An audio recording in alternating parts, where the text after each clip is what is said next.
but cannibalism has been like a part of our culture for God knows how long when it comes to cinema and television and all that. So yeah, and I think unlike zombies and vampires and werewolves and stuff, you can do it in a lot of different ways. You can really do anything with it, and I think also because of the nature of cannibalism, the movies that feature it are really out there, and they really push the envelope.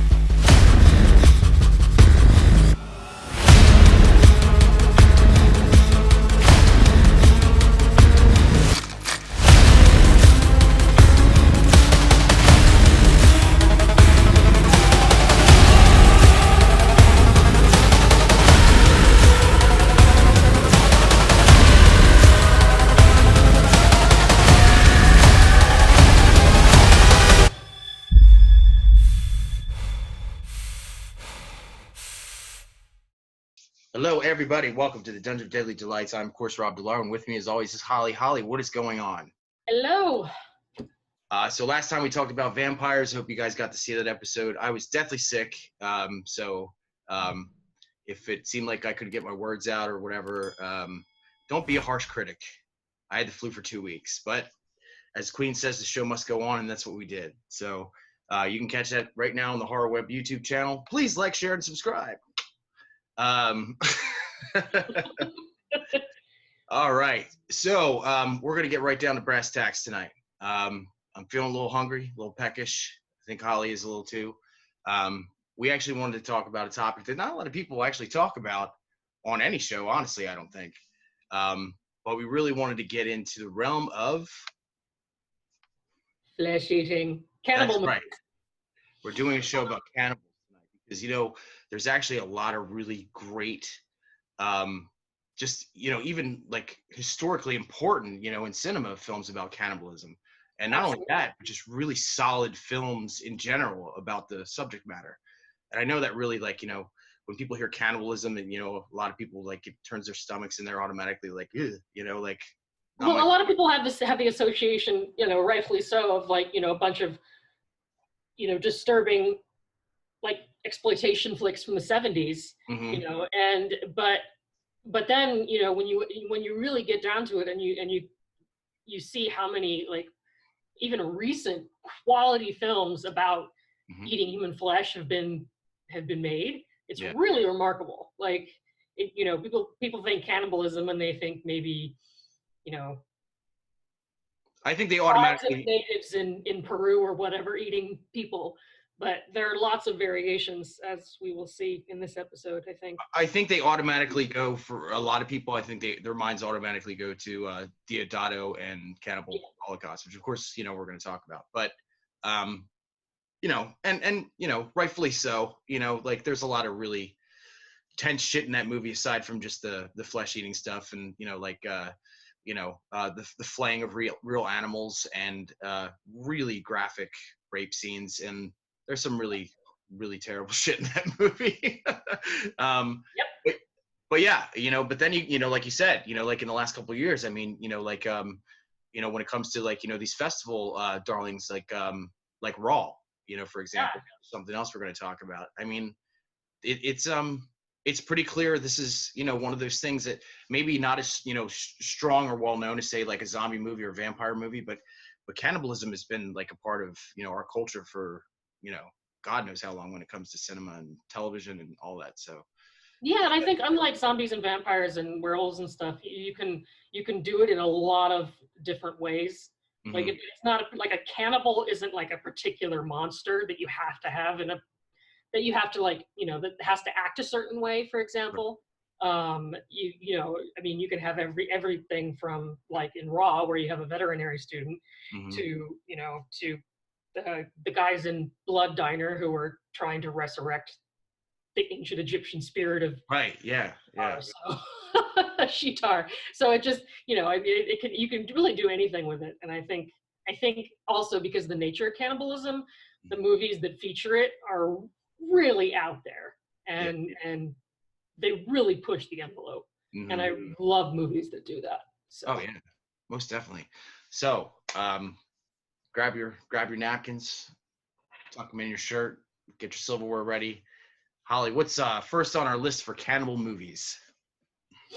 Well, I had I wanted to open with the what could arguably be called the granddaddy of all horror, of all cannibal movies, Cannibal Holocaust. Sure. I know, this film is most notorious for its on-set mutilation of animals, the really, really horrifying, like the unfortunate, basically that there were certain animals allotted to be killed for the production. Like I think one of them was a turtle. There was like a little miniature boar, and I think a monkey too. Yeah, yeah. And do you remember this? That was the soundtrack. Like it would slow down, and you'd see an animal getting, murdered, and you'd hear. Well, and obviously, I mean, it's not something that should be celebrated. I mean, it's like, yeah, that's a horrible thing, and it angered a lot of people, and as it should have, and there are I feel like there are shady parts possibly to the production of a film that kind of tend to overshadow the other parts of the film. Well, I think it was so intense that even I think it was the Italian Prime Minister like locked Deodato away. Like he really thought that he was out there killing people on film, like it was a snuff film, and I can't remember how long he went away for, but really paid a price for that movie. Yeah, and even outside of the animals being mutilated, some of the scenes filmed in such like stark, grainy camera footage. But what I want to emphasize about Cannibal Holocaust personally, and what I find so impressive about it, is its absolute condemnation of white imperialism. The whole the total reversal of morality that you have halfway through the film. Like you go into it, you go, oh yeah, Cannibal Holocaust. It's going to be about a bunch of cannibals in South America feasting on white people. And then you go in there. We're the monsters. Yeah, well, I mean, the last line in the film is, "I wonder who the real cannibals are." Yeah. And to when you're going into that film and you see the footage of these white college kids who think that they set fire to like native villages and are like, yeah, we're gonna win an Oscar for this, and like they rape native women and like mutilate them to pretend that this is actually a cannibalistic ritual. Like it's just really horrible stuff, and it absolutely brings you to the point where when you get to the end of that film and the main characters are tortured and eaten, you pretty much feel like they deserve it at that point. Yeah.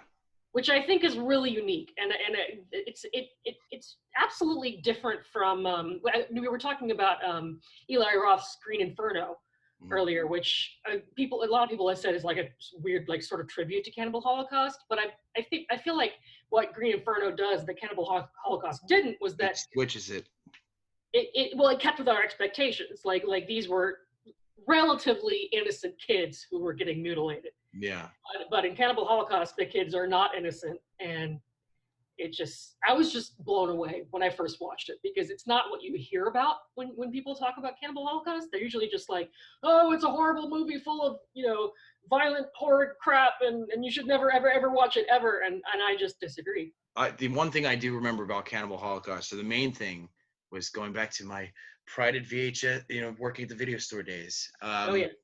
I remember when I got a copy of Cannibal Holocaust, and you call like 7 of your friends, be like, I'm watching Cannibal Holocaust, you gotta come over, Yeah. And everybody's like, you got that movie? And you're like, yeah, I got it right here, let's watch it, So there'd be like 8 people. It wasn't released like anywhere for a long time. Like you had to get it bootlegged. Yeah, yeah. It was part of the video nasty list in the UK, and I think a couple other places for quite some time. But I can't remember how I got a hold of it. I think it was a buddy of mine that worked at the video store that gave it to me or something. It was like, one of those like, here's Cannibal Holocaust. Don't tell anybody you have this, like, I'm like, oh yeah, I promise I won't tell anybody. And I'm like calling like 10 friends like, hey. Well, see, also in the days of VHS, like you're never quite sure what version of the film you have.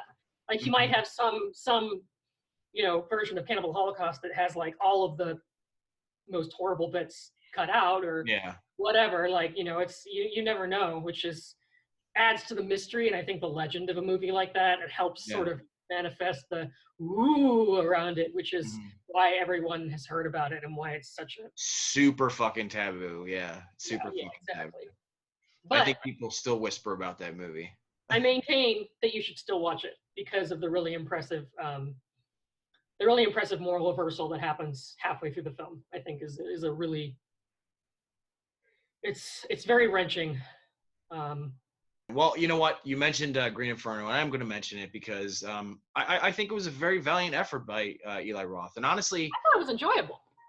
Yeah, I do too. And, the thing about it is, not only did he actually use like a real tribe, he wasn't using actors to play, these Aboriginal people. He was actually like, in a village somewhere and said, hey, you there with a grass skirt, you want to be in my movie? You know what I mean? Like, that's crazy. They've never acted before ever. The kids, the women, nobody. And, the fact that he was able to pull what he pulled from them was pretty fantastic, to be honest with you, Yeah, and the method itself is reminiscent of Cannibal Holocaust too. Just the sort of like, we're going to take these people and just show them, like, just put them on film, like, not without that extra added layer of artifice in between, Well, the thing I love about it is, like there is that, like obviously that difference there, where you mentioned like, these journalists that are supposed to be young and vibrant are doing all this really horrible shit. But I think Eli Roth played more on the idea of how he hates fucking woke people. You know what I mean? Yeah, these people are exactly. I got that sense as well. Yeah, because like if you guys don't know, there's this college student, and she gets interested in joining this basically this youth organization, like their college group, to go out and stop drilling and all this stuff. And they meet up with this, I think it's actually it's an Argentinian drug lord or something. Don't they chain themselves to trees and stupid shit? Yes, yeah. But like when they actually get into the thick of things, they automatically pull out their cell phone and they're like, I'm watching you. Everybody's watching you. You know what I mean? And like so fucking self-entitled to go into this place they have no business being in the first place, and just basically telling these like foot soldiers that like, oh, you're going to not kill me because you're on YouTube. Yeah, right. It's like they did. Yeah, yeah, exactly. That's a very good point. I mean, the kids weren't exactly innocent and guiltless. They were, but so it was amusing to watch their plans sort of completely backfire on them. Oh yeah. So so they're on this plane, obviously, like it crashes, and they end up pretty much becoming a meal for this tribe. And there's some really great scenes in the movie, like when the guy decides to stash his weed in one of the girls' throats to hopefully get the tribe high when they cook her. Like, what? Oh right, God, I'd almost forgotten about that part. Wow. And or like when they serve the skin to the girl and she finds out she's eating her girlfriend because she recognizes her tattoo. Yeah. Wow. Yeah, there was some really there was some positive stuff to that movie. I mean, not a perfect film. I think the main actress, for the most part, when she makes that change, like, later on in the movie where she becomes the survivor girl of the film, kind of, where, like, it's basically like, I can't remember what happens. I thought they found out that Okay. So they were going to do genital mutilation, and then they found out she was a virgin, and they actually, I think they kind of like painted her as some sort of like goddess or something like that. Wasn't that the thing? Like, yeah, that sounds right. yeah. It's been a while since I saw it, but And then she was actually able to escape because one of the young boys had, like kind of, let her out, and yeah. And then she does the whole thing at the end, like, I'm an American, I've got you on here, like with a dead phone. She does. So what doesn't work in the beginning obviously works at the end. yeah. And then for, like, the thing that was really fascinating about that movie was, that ending, because of course, the drug lord escapes the tribe, and you see him like in, like infrared photos with like, war paint on, and you're like, oh my God, is there going to be a sequel? No. No. That's just Eli Roth fucking with you. Yeah, pretty much. And of course, like before we, like get off of that train, to get into Snowpiercer, I actually have to mention that, I do give props to Eli Roth for giving Diodato that scene in Hostel 2, I think it was, where they're walking past the rooms and you see Diodato like cutting a piece of the guy's leg off and sticking it in his mouth. I thought I was like, there you go. So that's a cool part for him. Yeah. Good part. And probably tasty part too. Yeah, I mean, who knows what kind of meat it actually was. All right, guys. So Holly wants to talk about one of your other great films, Snowpiercer, which she's going to explain why she feels it's a cannibal film.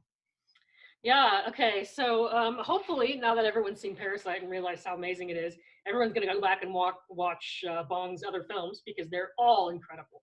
Mm-hmm. But in my opinion, his masterpiece, despite all the problems with the release and the production company and freaking Harvey Weinstein and all the crap, and that it basically led to it not getting a wide release and not getting the attention it deserved. I think we can call him Rapist Harvey Weinstein now. Rapist Harvey Weinstein just got to yep. Because this movie came out in 2014, starring Chris Evans, the same year that Captain America: Winter Soldier came out. Like, it should have been wide release. Mm-hmm. Deal. But of course it wasn't. And well, I think the same thing happened with Cabin in the Woods. Obviously, they shelved that for a couple of years, and like I think they're waiting for that moment, because they saw something in Chris Hemsworth. They're like, yeah, he's going to be huge, and then we'll put it out then. And yeah, kind of the same thing happened, where like Cabin in the Woods didn't do as well as they thought it would, even though he was Thor. So yeah, that blows, it really does. Well, and Chris Evans isn't the only. I mean, the cast is phenomenal. Yeah. But anyway, to get to the cannibalism. I warn you, there are going to be spoilers for Snowpiercer. Spoilers. One of the major plot points is, well, classism, which happens to be the main theme of Parasite as well, mm-hmm. Is fully on display in Snowpiercer. And the people at the back of the train are considered, the poor people, and they're given these gelatinous bars of, a mysterious protein substance. They're allotted like one per day or whatever. Kind of like Soylent Green. Yeah. Mm. And so you start the film at the back of the train, and that's all and so and then as you move along, you discover a lot of stuff about the rest of the train. You discover that these protein bars are literally made of insects that have been caught, basically sucked through pipes into the train, like they're eating bugs.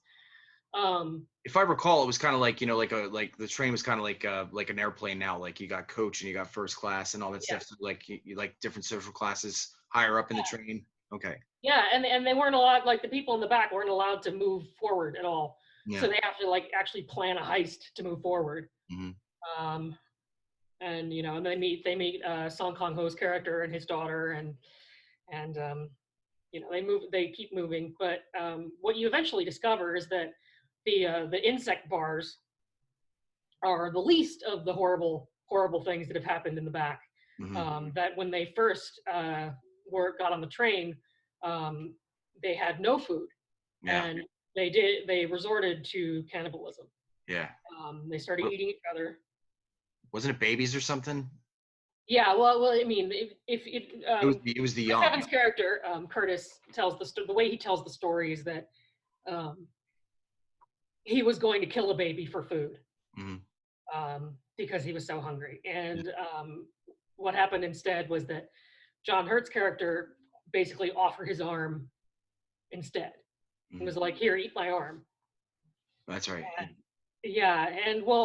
And then you go back and you realize, that John Hurt's character did have no arm the whole time, and you're kind of wondering why.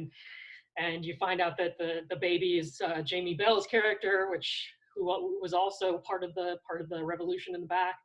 And then basically Curtis's frustration comes from the fact that he wasn't able to do the thing that William Hurt's character did. He wasn't able to offer his arm, to sacrifice it essentially. So, and I think one of the most infamous lines in the film is the "babies taste best" line. Oof. So, I mean, there's so much more to the film than just cannibalism, but I think that end, like the conversation he's having with the Song Kang Ho's character about it, like it's definitely a pivotal moment in the film, and I think it counts as a cannibal moment. I think there's a show coming up on TBS, right? I heard. Yeah. Connolly and Yeah. I wonder how that's going to play out. I don't know. Remember, I'm kind of more curious. Wasn't the end of the movie weren't they being hunted by the wild, like outside the train, like polar bears and shit? Yeah, it was kind of open-ended at the end. I mean, after the spoiler, after the train crashes, and the only survivors are the two kids.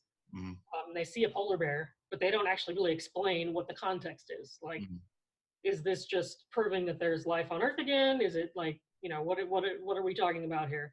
So it would be cool if the TV show picked up after it ends, instead of trying to recreate the drama of the movie, because I think Snowpiercer is a flat-out masterpiece. Yeah. And I wouldn't touch it with a 10-foot pole when it came to like redoing any of those scenes. So we'll have to see what happens with the TV show. All right, so I'm gonna actually dip into some weird territory for a minute, because we got a little serious there. You know what? There's a lot of people that would say it's a satire because of its low budget, and I guess it was, kind of satirical, like, kind of thumbing its nose and say, like, Psycho, or maybe even the original Texas Chainsaw Massacre. But I think, for the cult classic fans out there, we definitely have to mention Motel Hell. Oh, Motel Hell, absolutely. The Cabbage Patch Kids. yeah, for sure. What a weird fucking movie. It really is. It's pretty much the definition of like a midnight madness movie. Like, oh, totally. Yeah, absolutely. And the interesting thing is, the director, if you look at his jacket, like, honestly, like, I don't think he did any other horror movies aside from this one. I think a lot of it was like a lot of, TV biopics, like the Elizabeth Taylor story and stuff like that. So, wow, like what a weird turn.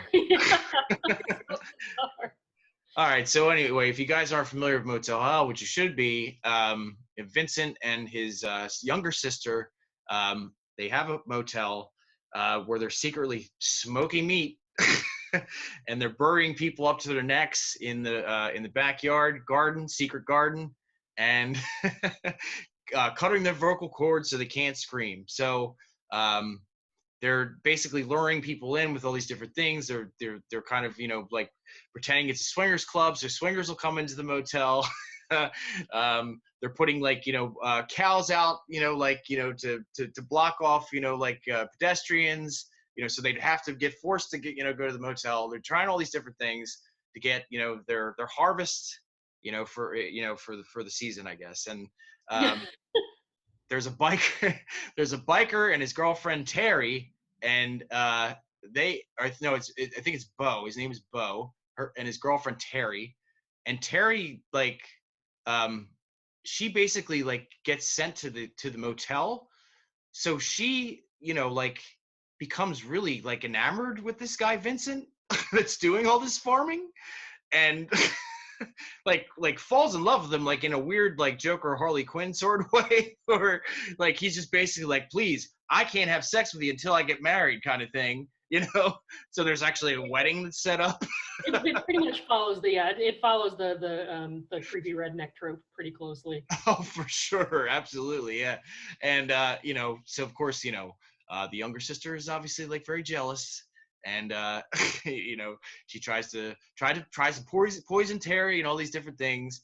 And you know, I think the most important fact of this whole thing is that, you know, of course, there's a climax where, you know, Bo is alive. He tries to rescue Terry. Oh, and then there's Vincent's I think it's his younger brother Bruce, that ended up leaving the family like years and years before, but he knew something was up with his brother, so he ends up trying to stop him. And then, you know, like there's this whole situation where, you know, it comes to pass that, yeah, they are really smoking human beings. Yeah. You know, they're harvesting meat. And then there's this whole like, you know, third act on a conveyor belt, you know, like kind of like in a Snidely Whiplash fashion, where Terry's like kind of going towards the grinder, you know, and of course becomes the damsel that has to be saved by, you know, Yeah. it's such a, oh God, you're right, absolutely 100% a Midnight Madness movie. Like, Well, what struck me, at least about, I mean, I thought that a lot of House of Thousand Corpses was oh a yeah, direct tribute to Motel Hell. Like, I got so many Motel Hell vibes from that film. mm-hmm. So, not just like redneck family, but just all of the human. Just the hitchhiker, baby hitchhiking, and all that, taking them back to Yeah. Memphis and stuff. Yeah. Yeah, absolutely. Mm-hmm. But I think there was, you know, I think that was honestly like really just a trope, like in general, like, you know, Yeah. the whole, I mean, you know, obviously, you know, starting with Psycho, where it's like, you know, oh, you know, I just stole this money from work and I need a place to go, you know, like, I have to go to a mysterious hotel I've never heard of. yeah. But yeah, what a classic, and it's so out there. It really is. If you're looking for like a movie to like, Oh, and I do like Vince's little pig face that he wears at the end. yeah, I forgot about the pig face. I think that's on the poster for the film. Yeah. He's running around with a chainsaw. Yeah.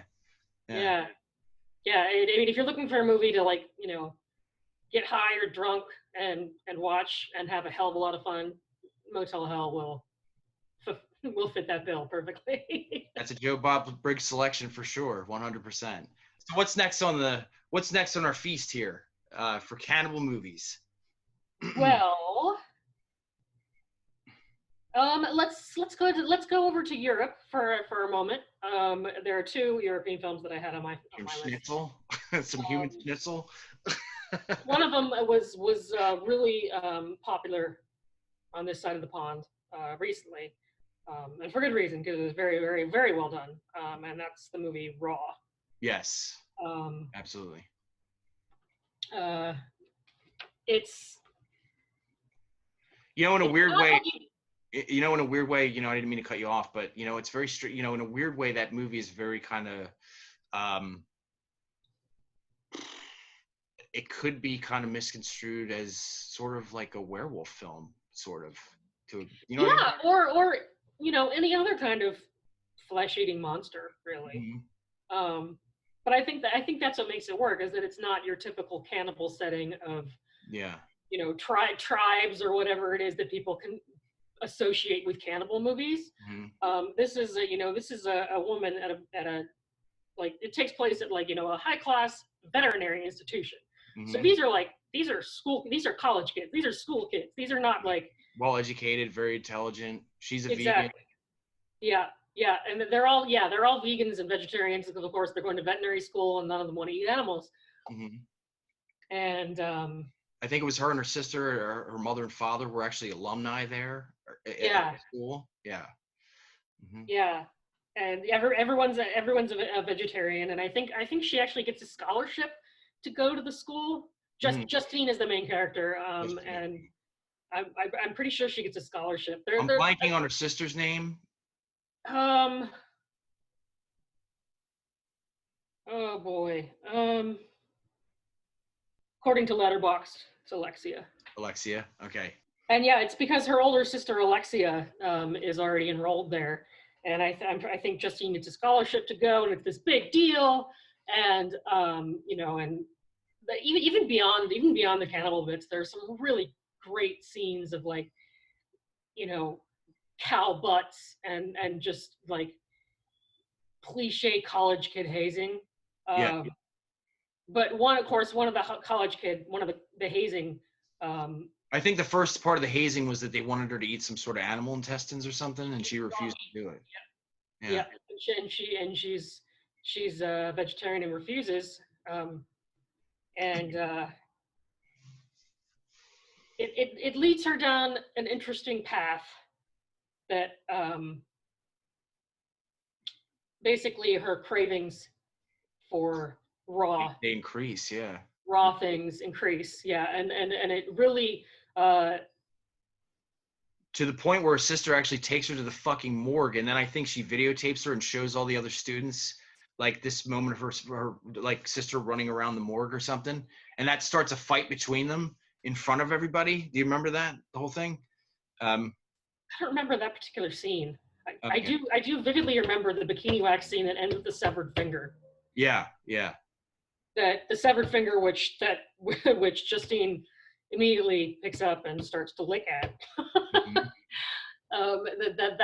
That was really intense. It was like any scene where it's like the close up of like severed limbs or whatever. And there's also a scene where she's puking and yeah. she's throwing up massive amounts of hair, which is like, what the fuck is going on here? You know? Yeah.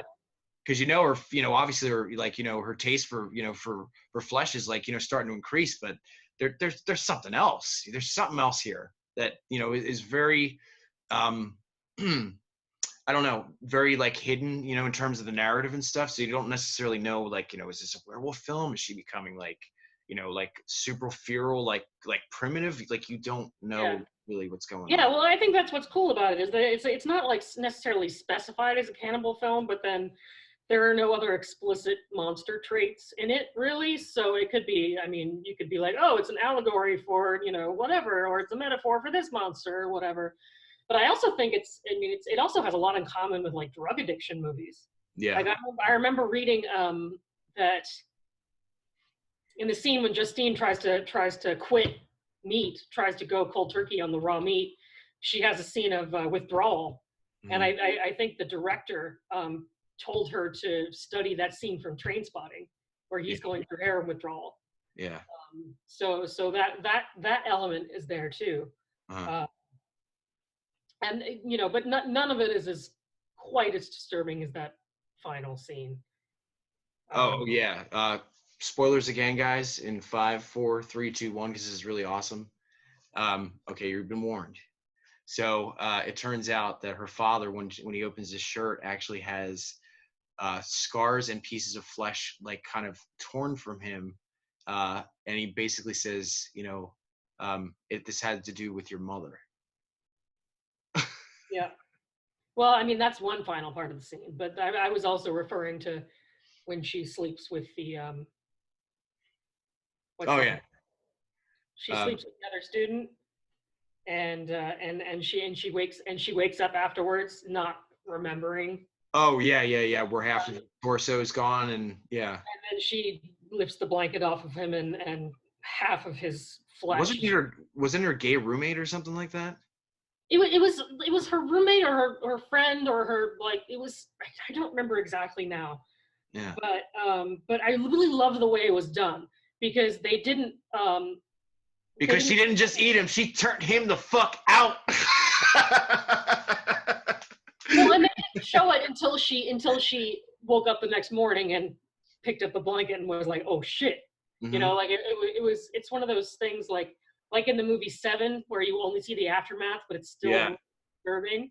Yeah. I think that's what that scene, that's the kind of feeling that scene had for me, is like, whew, I don't know what kind of practical effects they used too on those corpses, and the really, really, really intense stuff. It's pretty violent.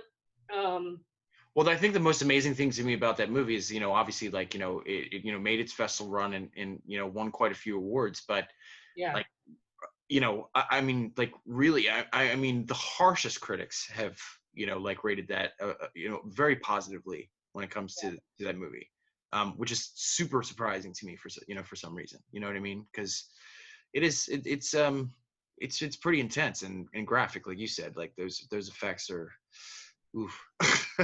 You know, speaking of graphic movies, the next one that I'm going to talk about, you know, there's this director, S. Craig Zahler, who I wish got more acclaim when it comes to his films. I think he's probably one of the most unique voices out there.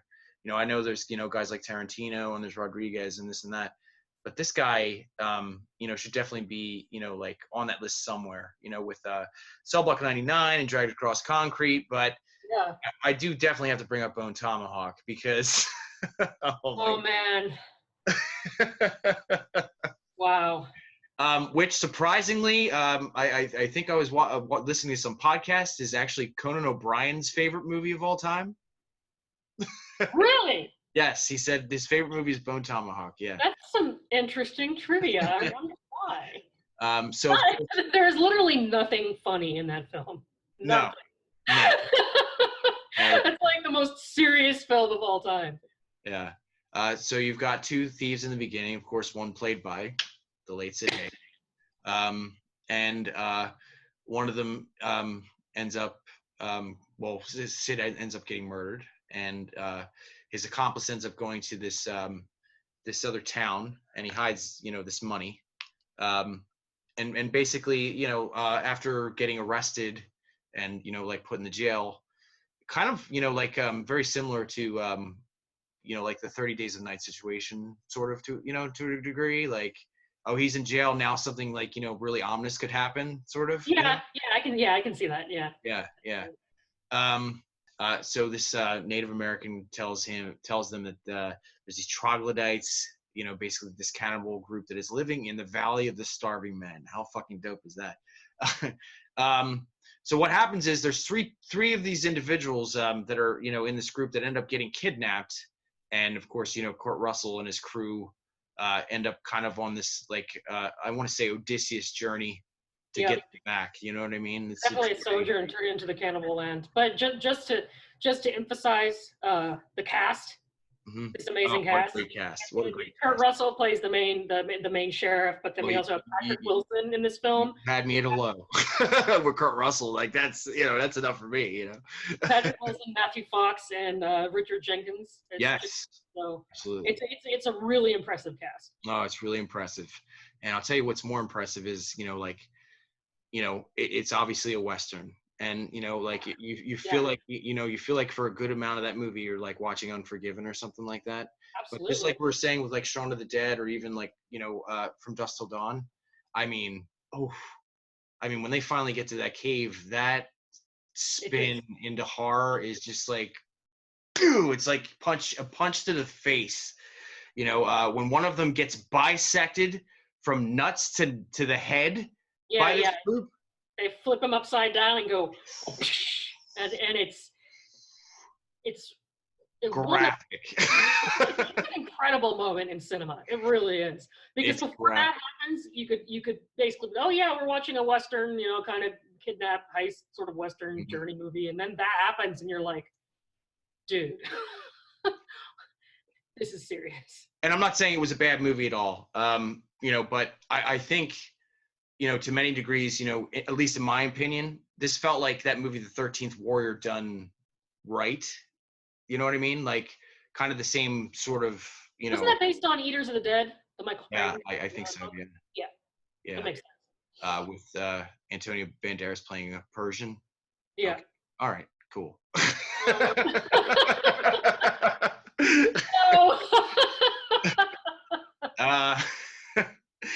So anyway, when they get to this cave, you know, you're basically watching your friends, you know, get cut in half, you know, and you know, there's moments. I think they had some sort of opium that they had confiscated off of somebody, and they're trying to like poison the tribe, and I think it turns out that there's these things in their necks that like kind of they use as whistles. Remember that? Yeah. Really cool stuff. Yeah, that's part of the denouement as well, and how they're trying to get away. Because don't they try to mimic the whistle at some point? Yeah, so there's a lot of mutilations at the end of this, you know, end of the movie, and then, you know, of course, it's like, you know, sort of kind of Kurt Russell's like final stand, where he's just like the total badass, and he's like, you guys get out of here, and I'm going to stay, and I'm going to kill every one of these motherfuckers, you know, like I'm going to make sure you get out of here safe. But, you know, again, like we were saying, that, you know, that turn into horror is just, it really is like a, you know, it's like somebody taking a piece of iron and just hitting you in the face with it. It's super, super intense. You know what else I appreciate about the Bone Tomahawk is the surviving personalities are not who you might assume from the beginning of the movie. Right. Yeah. You know, like you know how a lot of movies where like you start a horror film and it, you know, and you're introduced to like the protagonist, and you know this is going to be the final girl or the final boy or whatever. Like, you know, this person's going to live. You know, but I feel like Bone Tomahawk really just flipped that on its end, and I really appreciated that. Yeah, you know, that narrative spin or the character spin kind of reminds me of you know, remember that comedy that was produced by, well, it was, you know, it was a horror comedy called Feast. It was produced by, you know, Ben Affleck and Matt Damon and stuff like that. And everybody's like, I'm the fucking hero, and then all of a sudden, you know, like, and then they get killed, and then a new hero would have to come along. Yeah. I love, at least the first Feast is just balls out fun. I think it's hilarious. Yeah, well, that's going to happen on our Alien episode, I'm sure, when A Quiet Place 2 comes out. Anyway, that's only in like a month. Crap. Yeah, I'm super stoked for that. So yeah, Bone Tomahawk is, you know, a classic, and again, I'll say it again because it's really weird to come out of my mouth, but it is absolutely Conan O'Brien's favorite movie of all time. So it's a good piece of trivia. I like that. Yeah. What's next on your list? Also in the European vein, I just wanted to salute a film really quickly that I'm not going to spend a lot of time on because not a lot of people have seen it. It's a French film. It's one of the first movies that director Claire Denis ever made. I don't know if you're familiar with Claire Denis' films. No. Her most recent one, I think, was High Life with Robert Pattinson. Okay. Yeah. She just has this really uncompromising view of the world. But this film was called Trouble Every Day. Oh, I've heard of it. Yeah. And it's a film about, you know, a couple who is they're basically they're newlyweds. They're looking to spice up. Like, at least the husband is like, you know, this sex is boring. We need to spice up our life somehow. And he's been going to this medical clinic where they're doing research and testing on like the human libido, essentially. And he encounters the head doctor of the experiments, and eventually comes to learn that this doctor's wife has become so affected by these experiments, and it's sort of it's a condition, I want to say, is what these people are going through. She's been so affected by this condition that he locks her in the house all day. Okay. Because otherwise, and it still happens, she would seduce people, you know, and these young attractive men would think they'd hit the jackpot. You know, they're like, ooh, sexy woman wanting to sleep with me, and blah blah blah. But as the nature of this condition is that it basically, at the climax of your sexual experience, you get so turned on that you start to eat the other person. Oh wow! So kind of like a praying mantis effect, kind of. Yeah, exactly. Yeah, it's and it's the sequences, especially of when you're watching these unsuspecting people, you know, think they're just going to have a great sexual encounter, and you watch, you're like, yeah, okay, and how it shifts from like really sexy to like horrifying is just, it's kind of unlike anything I've ever seen. And you know, the acting is great, but I would definitely put this on. Claire Denis she's a great director. Her films are not always happy Oh, to I watch. loved High Life. Yeah, High Life is incredible. I hated watching it, but it was Yeah, incredible. yeah. And I feel like that's what she does. Like her movies are not there to make you feel good. Okay, well, I'm going to also talk about a female director now, and I'm really super excited to talk about this movie. Holy shit. And it's called Ravenous. And whew, my God. Why are all these cannibal movies directed by women? I think Raw was also directed by a woman. It was, yeah. Mm-hmm. Love it. Love seeing it. So Ravenous, it's one of those movies where if you've seen it, you probably fucking love it. And if you haven't, people will mention it to you and you'll go, I don't know if I want to watch this. Like it just doesn't sound that good. It's awesome. I want to watch it. And really, like, we just had our vampire episode recently, but it's in a weird way, with the whole Wendigo myth that's really you kind of attached to the whole thing with Robert Carlyle's character and everything. Yeah. It really honestly does have a vampiric slant to it to a certain degree. You know what I mean? Especially the whole angle where it makes you stronger and and you take on the powers of the person that you ate. Yeah. Exactly. Yeah. In that way, it is very vampire-esque. Yeah. Yeah. So anyway, if you guys aren't familiar with this movie, it's actually based during the Mexican-American War. It has Guy Pearce, who I think is an absolutely remarkable actor. And he basically like infiltrates this Mexican base, through cowardice to a certain degree, because he hides, in the dead bodies of his men, and then I guess goes off to attack. Oh yeah, and pretends to be dead. Pretends to be dead. Yeah. So he gets sent to this outpost, which is like shit out in the middle of nowhere, and basically it meets up with this character played by Robert Carlyle. Who at first is really defenseless. I think he's naked the first time they encounter him. He's cold and he's shivering. He's like, please don't hurt me. So anyway, so Robert Carlyle's character, basically tells him this, the story that, kind of this Donner Party story. Like, we had to survive. And then of course, we had to eat people and all this other stuff. And it turns out to be absolute bullshit.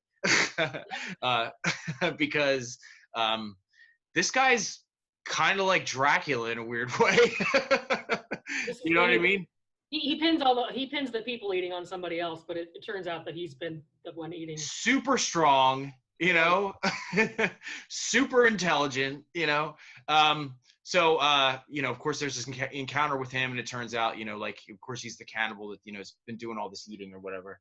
He ends up killing one of the generals, I believe, and Guy Pearce ends up getting really fucked up, breaks his leg, and it, he resorts to having to eat this, this dead, this guy that's in his camp or whatever. And so then he gets back to camp after, basically like healing, for a short while. And it turns out that Robert Carlyle is taking on the persona of this individual and, and running the camp and basically enticing all these other individuals that, we should kind of use this as a, we should use this camp as kind of like a snare. And when people come in, we'll just eat every single one of them. And everybody basically they agree with it, because one guy actually has tuberculosis or something. And, he eats some of the stew that, he gets him to eat and supposedly cures him. And, everybody's like super fucking strong after that, it's like this camp that's like weak and they're starving. And then all of a sudden they're just like, hey, like Popeye, because of this. Yeah, well, isn't that how Guy Pearce's character is able to escape after his injury? Because he eats a little bit of the stew, yeah. It's like this burst of strength. Yeah. So if you eat people all the time, apparently you just turn into this superhuman.